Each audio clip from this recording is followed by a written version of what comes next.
We have the Buffalo Bills, another team I project to be a very public side this week, heading down to South Beach to take on the Dolphins, who are coming off Thursday night football, little extended rest. Yeah, and currently and Tua Tagovailoa, the quarterback.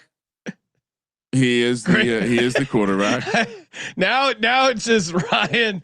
Ryan just when I play the clip, Ryan mad dogs me, and you could just hear the seconds going off in his brain of I want to jump in, but he's got like a steel cage brain thing going on. He locks the fuck in. It's great to watch. Impossible for me to find it with all the gray market streaming DMs, but I have received a couple DMs in support of talking over the sound drop. They said it's a fun ongoing bit either way. So the Dolphins are at home, like I said, off Thursday night football.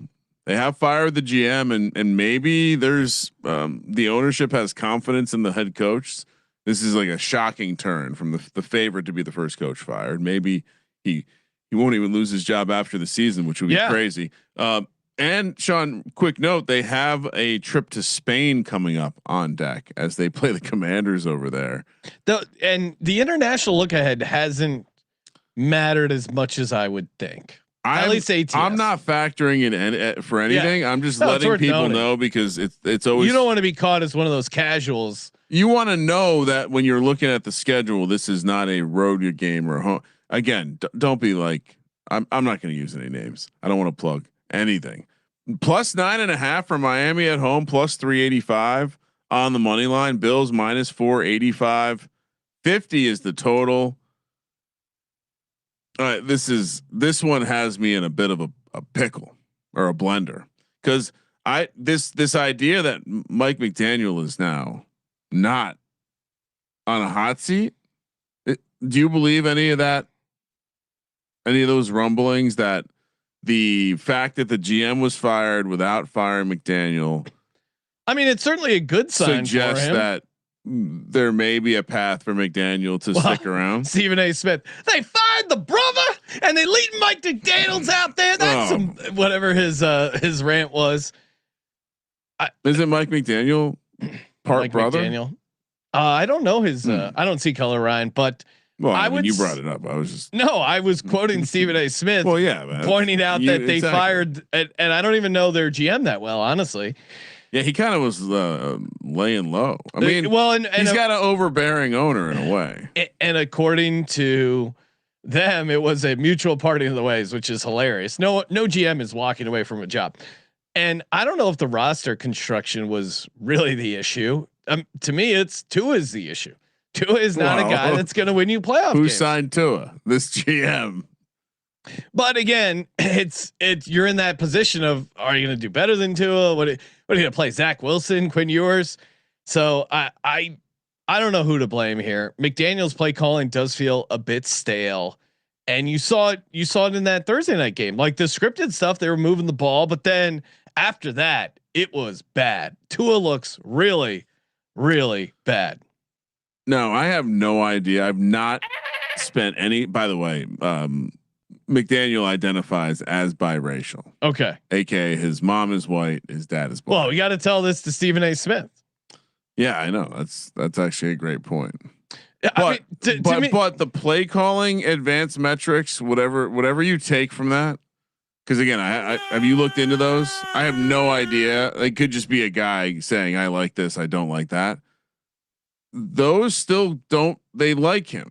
They still think he's making good play calls, or whatever part of the game the coach and the play calling has. Sure, and it's all just Tua sucks. Yes, which feels believable to me. Yeah, you want to throw Tua under the bus? Fine. And they hung around with the Bills a little bit in Buffalo, but that was when they had Tyreek Hill. That was that Darren Waller breakout game. Correct me if I'm wrong, Kramer. That was the one where you cashed. Feels so long ago when Darren Waller was talking shit. Look at me, I'm back. He had that little comeback, the 2 TD game. Get me on the IR. The Bills own the Dolphins. They've beaten the Dolphins in 7 straight matchups, 14-1 straight up. 16-2 straight up in their last 18. You got to go back to 2017. Now there was that one weird game in Miami where it was hot as shit and everyone on the Bills was cramping up, etc. But it's not going to be hot as shit. Did you look at the weather? Yes. The source that I had, my weather source, nice and mild. 83. Okay, I had 85 with 80% humidity. Yeah, that's. I just struggle to find a reason to take the Dolphins here. It's chalky as hell, but yeah, I'm going to be on the Bills here. They're just now James Cook's a little banged up. Maybe that makes a difference, but I even like looked into, hey, what do the Bills do off a win against Kansas City? Is this a letdown spot off the win off Kansas City? I couldn't find anything that suggested it. Though, like the last 3 years, 2 of the years they went into the bye. Another year they destroyed someone coming off the Chiefs game. So, and it's not a look ahead spot. They got Tampa Bay up next. I think the Bills smash them. So yeah, give me the Bills laying the 9.5. Kramer, what are you doing? Are you going to get cute and take Miami? I think I'm going to someone who was on Miami last week. It was not a fun play. I think I'm going to get cute. Okay. Take Miami. I think we're going to see one of these Achan 200-yard, 3 touchdown All right. games. Wow. I think we're going to see. I certainly, which unrelated but Bills related. They randomly were talking about Gabe Davis this week. Maybe they bring him up off the practice squad for something different. But yeah, I think whatever happened behind the scenes that caused the GM to get fired and not Mike McDaniel, we're going to see maximum best effort from this offense and this play calling. I don't think the effort's the issue, though. And 9.5 points is a lot. I thought the same thing last Thursday in a similar spot where their effort was there. They're just bad. They figure out ways to lose games. Well, that was with the gray cloud looming. Now the actions happened. Oh, okay. That's what I'm trying to say to you. I think whatever happened was like it.